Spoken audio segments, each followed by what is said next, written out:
Shalom Bapak Ibu Jemaat yang dikasihi Tuhan, kembali kita berjumpa dalam remah renungan malam hari.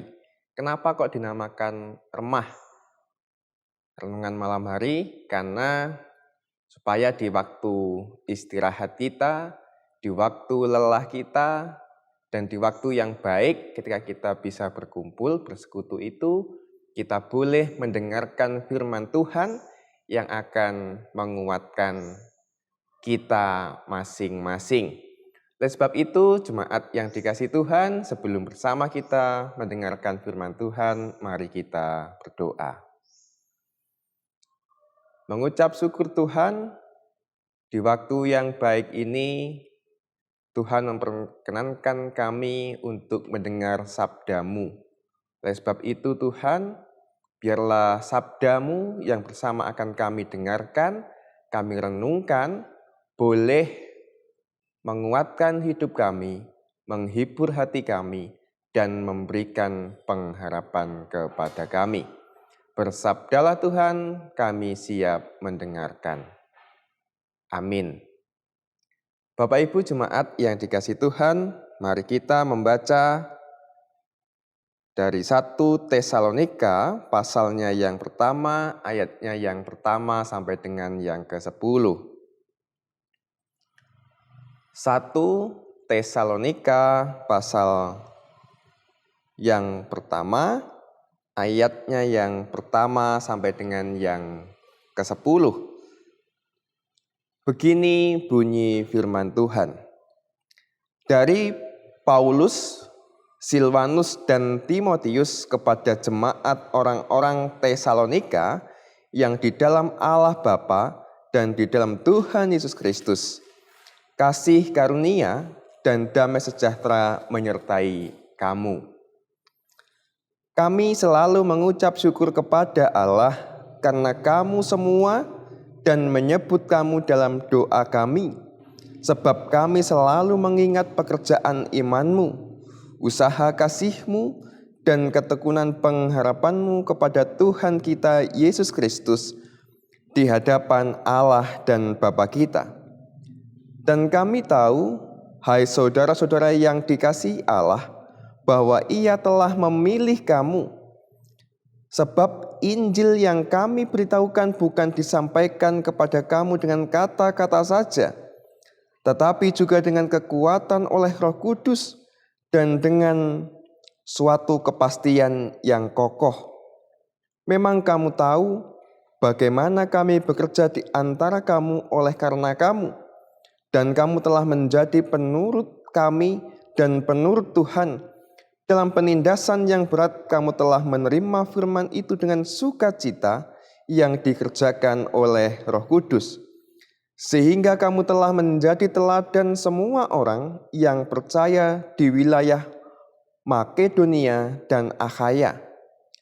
Karena dari antara kamu firman Tuhan bergema bukan hanya di Makedonia dan Akhaya saja, tetapi di semua tempat telah tersiar kabar tentang imanmu kepada Allah, sehingga kami tidak usah mengatakan apa-apa tentang hal itu.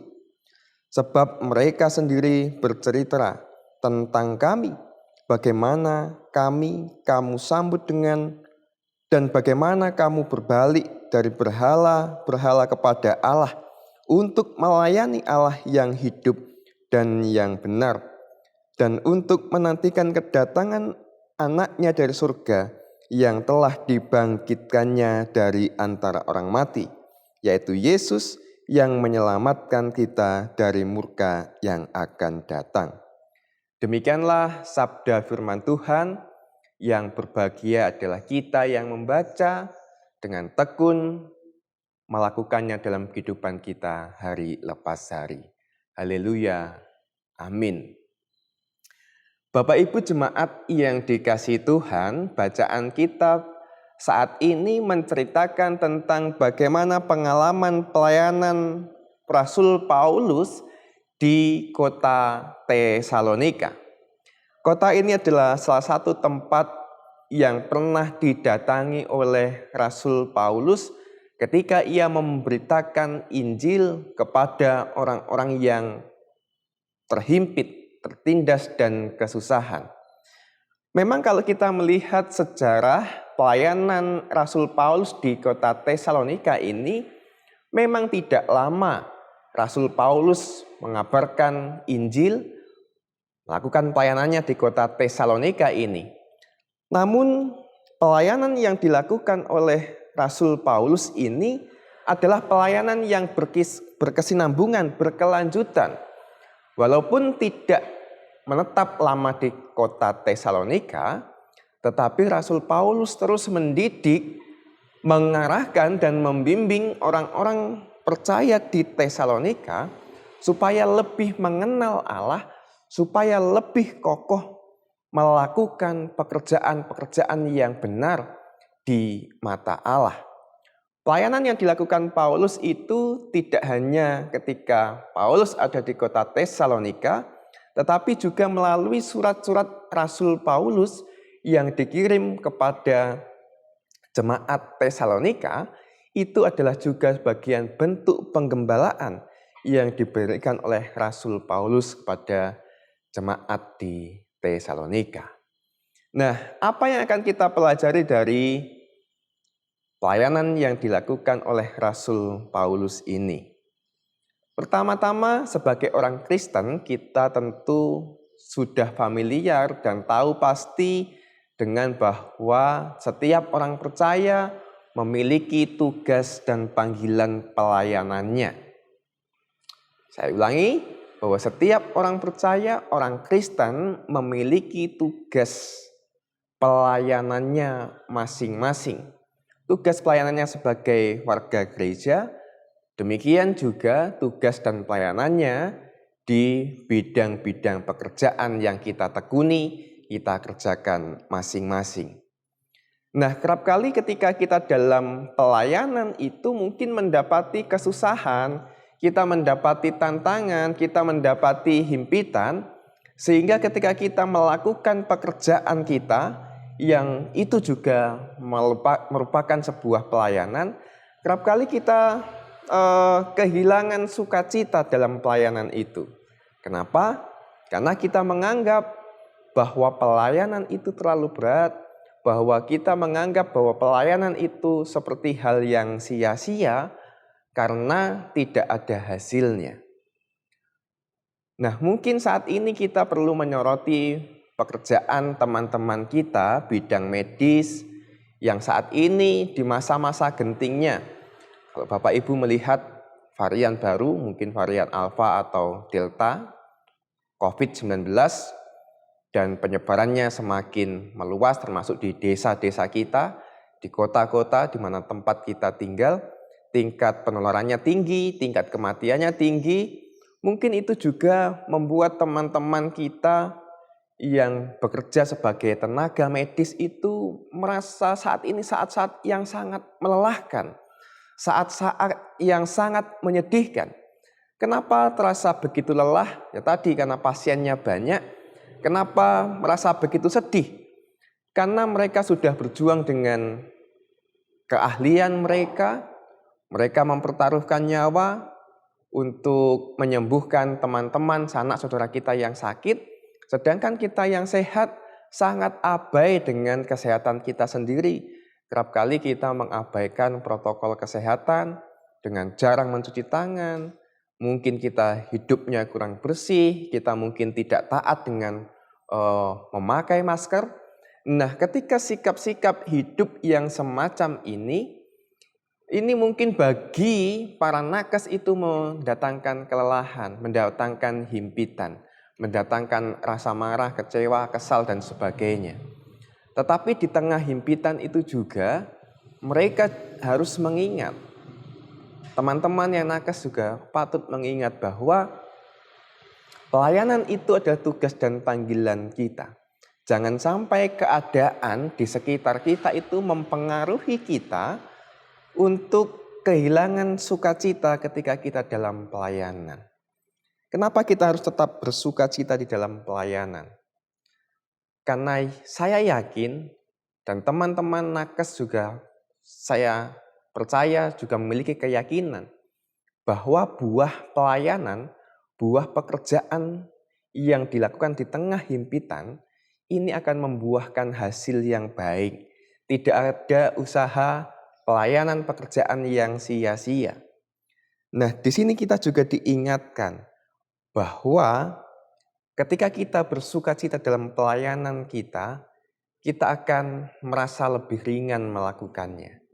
Kita akan merasa lebih enak, lebih nyaman melakukannya.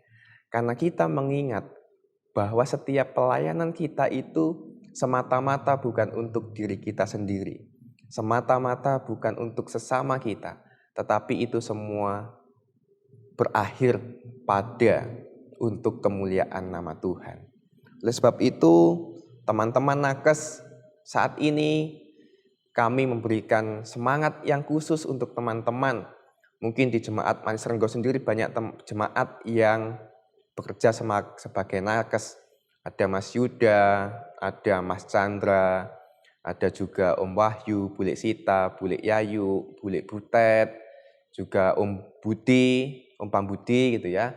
Ada juga Mbak Dewi, Mas Titus, Bule Budi, ada juga Mas Niko, ada juga teman-teman yang lain yang mungkin belum saya sebutkan di saat ini.